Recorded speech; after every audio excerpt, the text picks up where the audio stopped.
کہ جو پاکستان کا آج کرائسس ہے، اگر آپ کسی اکانومسٹ سے پوچھ لیں، کسی جو پولیٹیکل اکانومی سمجھتا ہے اس سے پوچھ لیں، اس ملک کی تاریخ میں اتنا بڑا کرائسس نہیں آیا جو آج آ چکا ہے۔ اور یہ کرائسس مینوفیکچر کیا گیا ہے، یہ نیچرل کرائسس نہیں ہے۔ یہ ایک آدمی نے فیصلہ کیا رجیم چینج کرنے کا، سازش کی، اور بھی لوگ ہوں گے اس کے سامنے، لیکن ایک آدمی کے فیصلے کی وجہ سے یہ گورنمنٹ گرائی گئی اور یہ کرائسس شروع کیا گیا اور آج ادھر پہنچ گیا ہے جدھر میں صرف آپ کو بتاتا ہوں کہ ہم آج کدھر پھنسے ہوئے ہیں۔ آج یہ جو اقتدار میں بیٹھے ہوئے ہیں یہ سب فیل ہو چکے ہیں، کیونکہ اس وقت ان کے پاس کوئی حل نہیں رہ گیا کہ معیشت کو ٹھیک کیسے کرنا ہے۔ سب نے امید لگائی ہوئی ہے کہ کسی طرح کہیں سعودی عربیہ سے پیسے مل جائیں، یا ہمیں کوئی چائنا پیسے دے دے، یا ہم سیلاب کو بیچیں اور کسی طرح سیلاب سے پیسہ لے لیں۔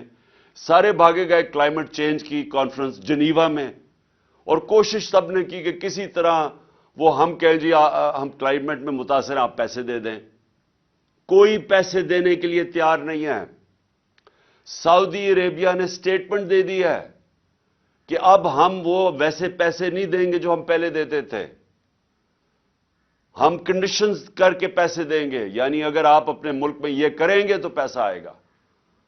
تو سارے جتنے 8 مہینے میں دنیا کے چکر لگا لیے ہیں، کبھی اتنے میں نے 3.5 سال میں اتنے دورے نہیں کیے جتنے شہباز شریف نے یہ 8-9 مہینے میں کر لیے ہیں۔ اور بلاول زرداری تو کبھی پاکستان میں ملتا ہی نہیں ہے، وہ سارا وقت دنیا کے چکر لگا رہا ہے، کوئی پیسے نہیں دے رہا۔ سو میں جو آپ سے آج بات کرنا چاہتا ہوں، پاکستان کدھر پھنس گیا؟ ہم ان لوگوں کے ہاتھ میں پھنس گئے ہیں جو 30 سال سے پاکستان میں اقتدار میں ہیں، اور ان کے 30 سالوں کے اقتدار میں پہلے ہندوستان آگے گیا پاکستان سے، پھر بنگلہ دیش آگے نکل گیا پاکستان سے۔ آپ سب کو پتا ہونا چاہیے کہ ڈاکٹر عشرت حسین اپنی کتاب میں لکھتے ہیں کہ 90 کی دہائی تک پاکستان کے سارے اکنامک انڈیکیٹر سارے بر صغیر میں سب سے آگے تھے۔ جب سے یہ 2 خاندان آئے ہیں، ان کی دولت میں مسلسل اضافہ ہوتا گیا، یہ پاکستان کے امیر ترین خاندان بن گئے ہیں اور ان کا پیسہ باہر پڑا ہے۔ لیکن پاکستان آہستہ آہستہ ڈوبتا گرتا گرتا آج ادھر پہنچ گیا ہے کہ ہمارے پاس اس ملک کی تاریخ کے سب سے کم ریزروز رہ گئے ہیں۔ ہم ادھر کھڑے ہیں جدھر آج دنیا پریڈکٹ کر رہی ہے کہ پاکستان میں سری لنکا کا سچویشن آنے لگا ہے۔ ہمارے آج وہ حال ہے، آج بزنس کمیونٹی سے پوچھیں کہ آج پاکستان کدھر کھڑا ہے۔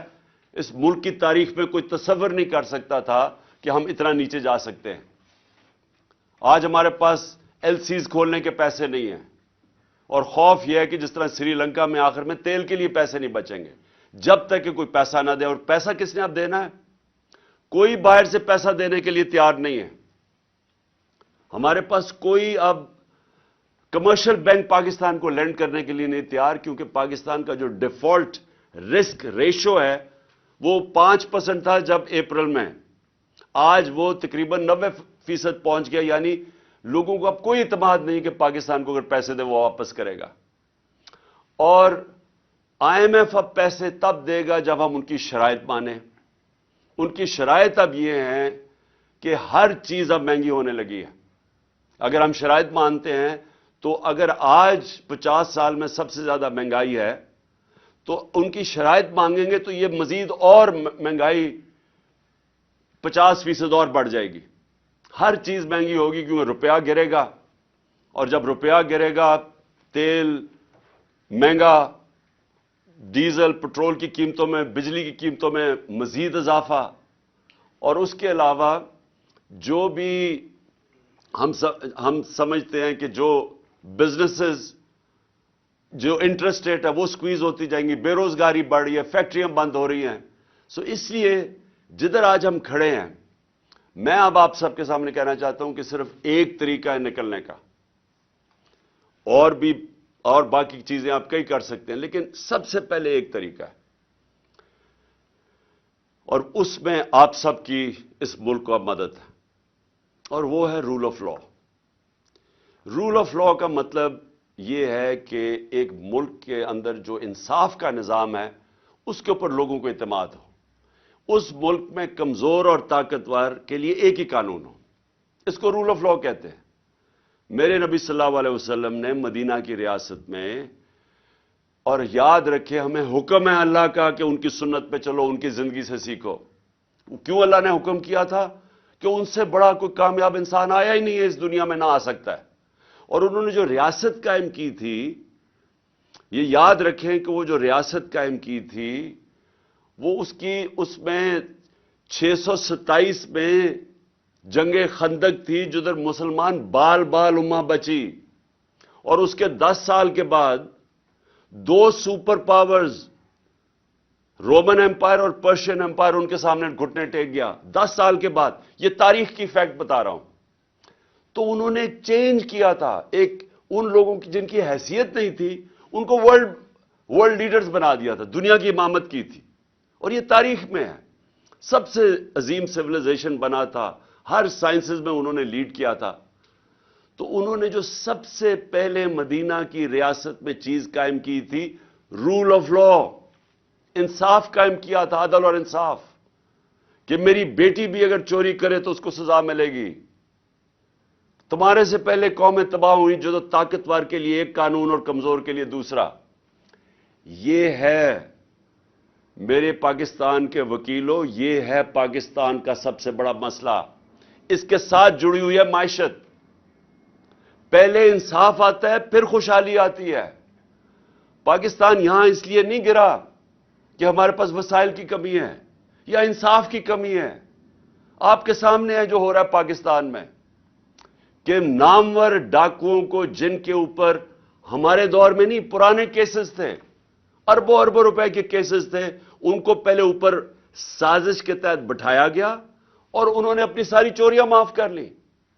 مجھے بتائیں، دنیا میں مجھے کوئی ایک، اور مجھے اللہ نے موقع دیا کرکٹ کے ذریعے 20-25 سال ساری دنیا میں نے دیکھی ہے، برطانیہ میں کرکٹ کھیلا، ان کا سسٹم دیکھا، ایک مجھے خوشحال معاشرہ بتا دیں جس کو ہم ڈیولپڈ ورلڈ کہتے ہیں، مجھے ایک بتا دیں جدھر طاقتور نے، کسی ایم این اے نے، منسٹر نے، بڑے لوگوں نے چوری کی ہو پبلک کے پیسے کی اور اس کو معافی ملی ہو۔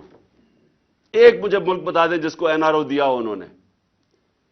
تو ہم تو وہ کر رہے ہیں کہ ہمارے 1500 سال پہلے نبی صلی اللہ علیہ وسلم نے کہہ دیا تھا کہ اگر طاقتور چوری کرے گا اور اسے نہیں پکڑو گے اور صرف کمزور کو جرم میں پکڑو گے تو ملک تباہ ہو جائے گا۔ آپ کے سامنے اب حالات ہیں۔ انہوں نے جو ملک، اور آپ اکنامک سروے آف پاکستان دیکھ لیں، جو سب سے تیزی سے ترقی کر رہا تھا اپنی 17 سال کے بعد، تیسرے سال 5.7% گروتھ ریٹ اور چوتھے سال 6% گروتھ ریٹ، انڈسٹری گرو کر رہی تھی، ایکسپورٹس گرو کر رہی تھی، ہماری زراعت گرو کر رہی تھی 4.5%۔ 17 سال کے بعد ٹیکس کلیکشن میکسیمم تھی، سروسز انڈسٹریز گرو کر رہی تھی۔ اس کو کیسے ہوا کہ اس کو آج آ کے یہاں پاکستان کھڑا ہو گیا؟ اور یہ اس کی وجہ یہ ہے کہ کبھی بھی ملک میں وہ لوگ جو ایک ملک کے ادارے تباہ کرتے ہیں، وہ آج تک کبھی ادارے ٹھیک نہیں کر سکے۔ جو لوگوں نے معیشت 30 سال سے تباہ کر رہے ہیں، وہ آج کیسے ٹھیک کرنا تھا انہوں نے؟ یہ کون سا ذہن تھا جس نے پکڑ کے ان کو اوپر بٹھا دیا؟ تو آج اب آگے کا راستہ میں آپ کو بتاتا ہوں۔ آگے کا راستہ بھی آپ کے ہاتھ میں ہے۔ یہ سٹرگل ہے پاکستان کی رول آف لا، طاقتور کو قانون کے نیچے لے کے آنا، کسی کو این آر او نام دینا۔ جب تک لوگوں کو ہمارے انصاف کے نظام کے اوپر اعتماد نہیں ہوگا، خوشحالی نہیں آنے لگی، اس سے نہیں نکلنے لگے۔ اور میں آج آپ کو کہوں، کیونکہ میں سب سے بہتر بیرون ملک پاکستانی کو جانتا ہوں، سب سے زیادہ انہوں نے میری مدد کرکٹ کے زمانے سے ان کو جانتا ہوں۔ اس کے بعد جب شوکت خان بنائے تو انہوں نے سب سے زیادہ مدد کی، نمل یونیورسٹی تو انہوں نے مدد کی، ابھی سیلاب کے لیے پیسے اکٹھے کیے تو آدھا پیسہ ادھر سے آیا، آدھا اس لیے نہیں آ سکا کیونکہ سسٹم نہیں تھا ہمارے پاس وہ پیسے ریپیٹریٹ کرنے کا، نہیں تو اس سے بھی زیادہ آنا تھا۔ اور آج سب سے جو ہمارے زمانے میں جو چیز، ایک تو ایکسپورٹس ہم نے بڑھائی، دوسری ریمیٹنسز۔ ہمارے زمانے میں ریکارڈ ریمیٹنسز آئی ہیں۔ جب ہم 2018 میں آئے تھے تو $19 ارب ریمیٹنسز تھی۔ ہم جب گئے ہیں 3.5 سال کے بعد تو $21 ارب کی ریمیٹنسز تھی اور بڑھ رہی تھی۔ تو یہ جو آپ کا اثاثہ، یہ یاد رکھیں، اب کوئی اس ملک کو نہیں نکالے گا اس دلدل میں سے سوائے بیرون ملک پاکستانی۔